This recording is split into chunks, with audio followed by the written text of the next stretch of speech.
வைகாசி மாதமும் நந்திக்கடலும் தமிழ் மக்களின் நீங்கா நினைவாக பதிந்தமைக்கு நந்திக்கடலுடன் வயல்வெளிகளும் பாலைமரச் சோலையும் சூழப்பெற்ற வற்றாப்பளை அம்மன் கோயிலும் வலுவான காரணம் என்பதில் ஐயமில்லை.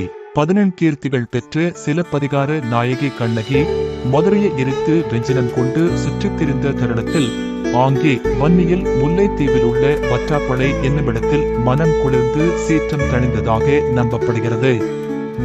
ஒரு காலத்தில் நந்திக்கடலோரத்தில் ஒரு முதுமை வாய்ந்த அம்மையார் ஒருத்தி வேப்பம் படவாளில் இருப்பதை கண்ட சிறுவர்கள் மரத்திற்கு அருகே ஒரு குடிசை அமைத்துக் கொடுத்ததுடன் உண்பதற்கு பொங்கலும் செய்து கொடுத்தார்கள். அற்புதங்கள் பல நிகழ்த்திய அம்மையார் நான் வைகாசி திங்களன்று திரும்பவும் வருவேன் என கூறி மறைந்தார்.